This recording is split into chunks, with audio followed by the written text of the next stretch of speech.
बिस्मिल्लाहिर्रहमानिर्रहीम। स्टूडेंट्स, आज हम इब्ने खल्दून के जो नज़रियात पढ़ रहे हैं उनका इब्ने खल्दून का थर्ड जो नज़रिया है, माशरे की पैदाइश का नज़रिया, theory of birth of society जो है वो आज हम करेंगे। ठीक है, तो माशरे की पैदाइश के नज़रिए में वैसे तो बहुत सारे जो थिंकर्स हैं उन्होंने अपने अपने नज़रियात पेश किए हैं। अरिस्टोटल ने, अलकंदी ने, अलफाराबी ने। इब्ने खल्दून ने कहा है कि फ़र्द जो है वो अकेला अपनी ज़रूरियाती ज़िंदगी को पूरा नहीं कर सकता, उसे दूसरे मदद की ज़रूरत दूसरे लोगों की ज़रूरत होती है। क्योंकि एक फ़र्द जो होता है वो अकेला हर चीज़ प्रोड्यूस नहीं कर सकता है, उसे दूसरे लोगों की ज़रूरत होती है जो उसकी ज़रूरियात पूरी करने में उसके साथ ताउन करते हैं। और जब अफराद में ताउन आ जाता है तो फिर एक सोशल प्रोसेस जो है, समाजी तंजीम का सिलसिला जो है वो शुरू हो जाता है। इब्ने खल्दून ने इसका नाम तमद्दुन शहर रखा है कि जब लोग आपस में ताउन करते हैं, सोशल प्रोसेस होता है, और सोशल प्रोसेस से अर्बनाइजेशन, बल्दियाती अमल होता है। और इंसान को अपनी ज़रूरत पूरी करने के लिए ऐसी समाजी तंजीम की ज़रूरत पड़ती है जो उसकी मादी और दीगर जितनी भी उसकी ज़रूरियात हैं उसको पूरा कर सके। क्योंकि ह्यूमन बींग्स की ज़रूरियात जो होती हैं वो बहुत ज़्यादा सारी होती हैं। पहली जो उसकी बेसिक नीड्स हैं, रोटी, कपड़ा और मकान, इसमें वो अकेला जो है वो ना गंदम उगा सकता है, ना वो शेल्टर अपना घर बना सकता है, ना ही वो कपड़ा वाला बना सकता है। तो उसे दूसरे लोगों की भी ज़रूरत होती है जो उसकी ज़रूरियात को पूरा करते हैं, उसकी बेसिक नीड्स को पूरा करती हैं। जब उसकी बेसिक नीड्स पूरी हो जाती हैं तो नेक्स्ट हायरार्की में जो नेक्स्ट मरहला होता है नीड्स का, ज़रूरत का, इंसान उसमें चला जाता है। तो बुनियादी तौर पर जैसे कि अरिस्टोटल कहता है कि man is a social animal. इनमें मुनासिब तरीके से जब ताउन पैदा होता है तो माशरती तंजीम होती है। और ये भी होता है कि इन पर इंसाफ की हुक्मरानी होती है कि जब सारा सोशल प्रोसेस हो जाता है, अर्बनाइजेशन हो जाती है, माशरती तंजीम वजूद में आती है, उस वक्त ऐसा सोशल सेटअप होना चाहिए जिसमें कोई शख्स दूसरे का जो है हकूक़ गसब ना करे, किसी को मार ना डाले।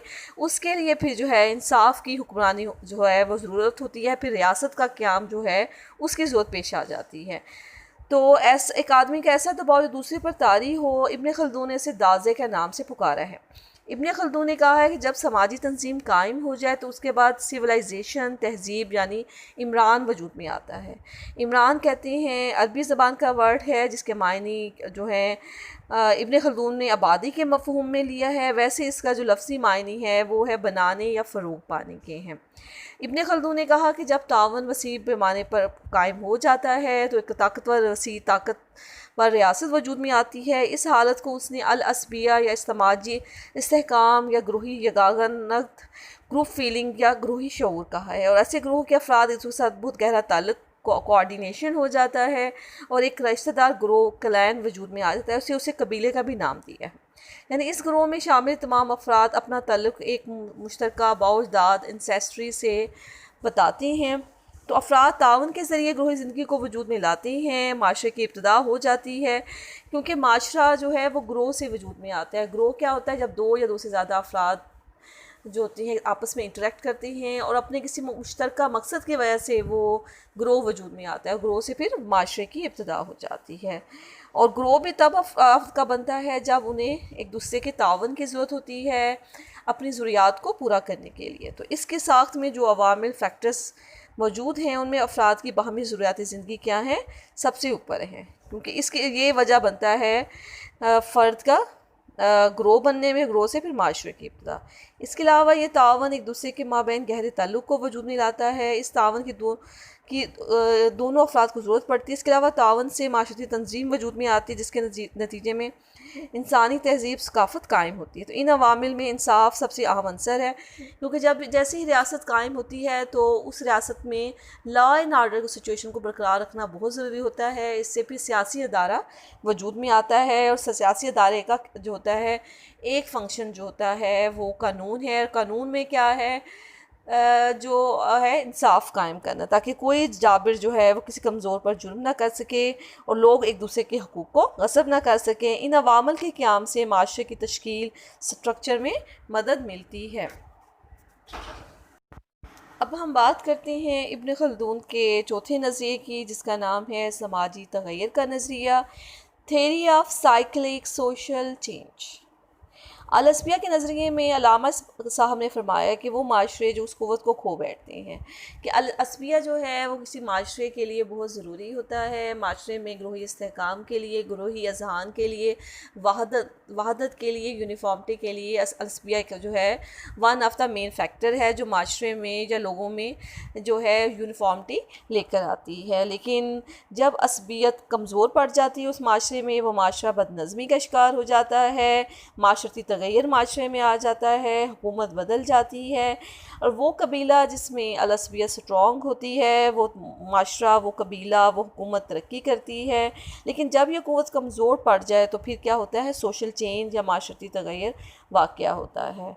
और जैसे ही कोई माशरा या कबीला कमज़ोर पड़ जाता है और अलअस्बियत उसमें कमज़ोर पड़ जाती है तो उसका फ़ायदा ताकतवर ग्रोह या कबीला या हुकूमत उठाती है, रोज़ पर उससे उसकी हुकूमत छीन लेती है। तो रियासत की हदूद पर कंट्रोल होना चाहिए। रियासत इतनी बड़ी ना हो कि उस पर कंट्रोल ना हो सके, मतलब कि अनलिमिटेड नहीं होनी चाहिए। जैसा कि रियासतों की हदूद जो है वो जोग्राफिकल बाउंड्रीज़ बन जाती हैं। नंबर 2, खल्दून के बकौल कौमों का अरूज व ज़वाल बारी बारी होता है। एक कौम जब हाकम होती है, दूसरी उसके ज़वाल के बाद एक महकूम हो जाती है। लेकिन जब वो पहले वाली कौम जो है उसका जब ज़वाल आ जाता है तो महकूम कौम जो है वो हाकम बन जाती है। किसी रियासत की उम्र 120 साल होती है, जो कि 3 अदवार में तकसीम होती है। हर दौर 40 साल का होता है, मतलब कि रियासत की उम्र कितनी बताई है, 120 ईयर्स, और उसके 3 अदवार हैं। और हर इरा जो है दौर जो है स्टेज वो 40 ईयर्स की है। पहला दौर है फर्स्ट स्टेज। इस दौर में कबीले के लोगों में वो तमाम आदतें, खसलतें मौजूद होती हैं जो हुकूमत के क़याम के लिए लाज़िम व मलज़ूम होती है। इस दौर को इर्तिका का दौर या मंजिल भी कहा जाता है। इस दौर में कबीला के अफराद में असबियत का जज्बा बहुत ज़्यादा होता है। इस दौर में कबीला तमद्दनी और मादी तरक्की आसाइश के लिहाज से काफ़ी कमज़ोर होता है, असबियत की ताकत से भरपूर होता है, जिसकी बदौलत इसकी हुक्मरानियत मजबूत होती है। ये दौर बदवी माशरा के अरूज की इब्तिदा है। बदवी माशरा कौन सा होगा, जो कि नोमैडिक होगा, कबायली होगा, और इसमें क्या है कि असबियत जो है वो बहुत ज़्यादा स्ट्रॉन्ग है, जिसकी वजह से इस पर कोई भी दूसरा कबीला जो है वो गालिब नहीं आ सकता है। दूसरे दौर में क्या होता है, दूसरा दौर मादी माशी लिहाज से तो तरक्की का दौर कहलाता है। इस दौर में तहज़ीब, सिविलाइजेशन, तमद्दुन और जो है बल्दियाती जो है माशरा वो अरूज पर जाना शुरू हो जाता है, और माशरे में तग़य्युर आता है कि वो बदवी माशरे से हज़री की तरफ मुंतकिल हो जाता है, मतलब कि वो जो है दही माशरे से बल्दियाती माशरे की तरफ मुंतकिल होना शुरू हो जाता है, और लोगों में शहरी माशरा की खसूसियात जो हैं वो जन्म लेती हैं। अफराद इसमें अब आहिस्ता आहिस्ता जैसे जैसे माशरा मटीरियलिस्टिक, मादियत परस्त होता जाता है, तो क्या होता है कि अफराद में ऐश पसंदी, सहल पसंदी होना शुरू हो जाती है। लोग काम से घबराने लग जाते हैं, असबियत के जज्बात इनमें कमज़ोर पड़ जाते हैं। इस दौर में रियासत और उसके अफराद मादी लिहाज से अरूज पर होते हैं, मगर अंदर से असबियत का ज़वाल होना शुरू हो जाता है। अब तीसरा दौर है थर्ड स्टेज। इस दौर में नई नस्ल के अफराद की बहुतात होती है, और ये नस्ल जो होती है इनकी एक्टिविटीज़ सरगर्मियाँ उनसे मुख्तलिफ होती हैं जो उनके आबा व अजदाद की होती हैं। इन लोगों ने वो हार्ड टाइम नहीं देखा होता, ना ही वो सख्ती झेलने के, सोबतें मुश्किलें बर्दाश्त करने के, हार्डशिप्स के आदी होती हैं। ये नई नस्ल के लोग ऐशो इशरत वाले माहौल में परवरिश पाती हैं, इसलिए इनमें ना ही लड़ाई का जज्बा पाया जाता है, ना ही ये जंगजू तबीयत की होती हैं, और इनमें असबियत भी कमज़ोर नापेद होती है। तो इब्ने खल्दून इस दौर को रियासत का बुढ़ापा कहते हैं। इनके नज़दीक ये रियासत के ज़वाल और इख्तिताम का दौर है।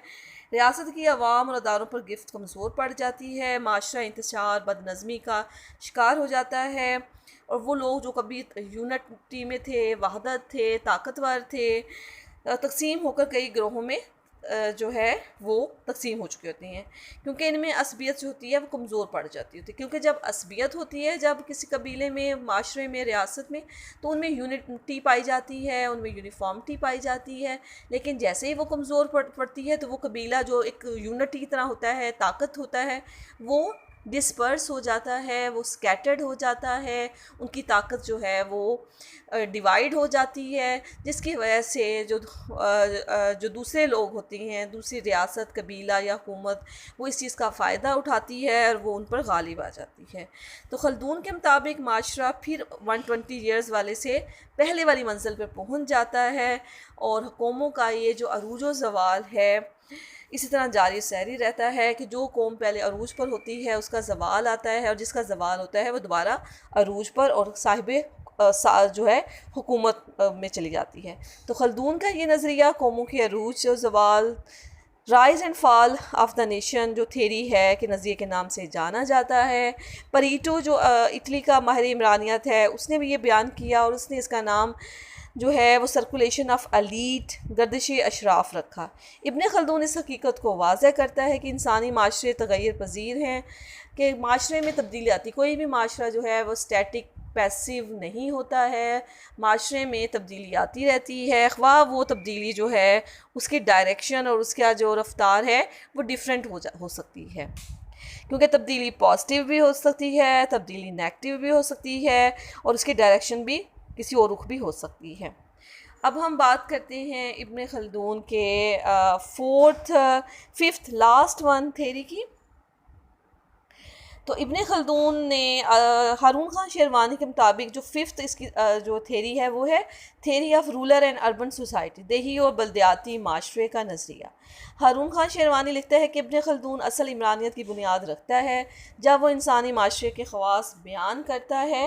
तो इंसानी माशरे में इंसानी माशरा हैवानी माशरे से दर्ज खसूसियात की बुनियाद पर मुख्तलिफ होता है। एक तो अपनी अक्ल की बिना पर, क्योंकि इंसानों में जो अक्ल पाई जाती है वो जानवरों में नहीं पाई जाती है। नंबर 2, इक़्तिदार आला की ज़रूरत, इंसानों में इक़्तिदार आला की ज़रूरत होती है, कोई ना कोई हाकम अमीर जो है वो कायम होता है। उसके बाद है ज़राए मईशत की तलाश, क्योंकि अपना रोज़ी रोटी की खाने पीने की जो होती है वो इंसान के अंदर ये जो है वो तलब, ख्वाहिश और इस जो है ये नीड पाई जाती है। फोर्थ है अपने नो इंसान के साथ रहना, जैसे अपने जैसे इंसान के साथ रहना, इंसान की सोहबत में रहना। अकेला जो है आइसोलेशन में इंसान जो है वो ज़िंदगी नहीं गुजार सकता है। तो इन ख्वाल से पता चलता है कि इंसान माशरती ज़िंदगी पसंद करता है और उसमें अपनी ज़िंदगी को गुजारता है, अपनी हाजात भी पूरा करती है। इसके अलावा इब्न खल्दून ने दही और बल्दियाती माशरे की खसूसियात भी बयान की हैं। जो बदवी माशरा है, जिसको हम दही माशरे का भी नाम दे सकते हैं, उसमें लोग ज़्यादातर ज़राअत से वाबस्ता हैं, काश्तकारी करते हैं, जानवर पालते हैं, गिलाबानी करते हैं, चरागाहों सहराओं में जानवरों के साथ रहते हैं, सादा तर्ज़ ज़िंदगी होता है, माशरा मादियत पसंद नहीं होता है, सिविलाइजेशन इतनी ज़्यादा स्ट्रॉन्ग नहीं होती है, खुराक लिबास सादा होती है, ये झोंपड़ियों में रहती हैं, इनमें बेतकल्फ़ी की आदात पाई जाती हैं। इसके अलावा लेकिन इनमें असबियत का जज्बा बहुत ज़्यादा स्ट्रॉन्ग पाया जाता है, माशरती इस्तेहकाम बेहतर होता है, दुश्मन से हर वक्त लड़ने के लिए तैयार चौकस होती हैं। और इसके बाद जब कबाइल मुकीम हो जाते हैं, ये तो वो था कि जब माशरा बदवी माशरा है, बदू से है, बदू वो लोग होते हैं जिसके अरब के बदू मशहूर हैं, जो एक जगह से दूसरी जगह मूव करते रहते हैं अलॉन्ग विद देयर हर्ड्स, अपने जानवरों के साथ।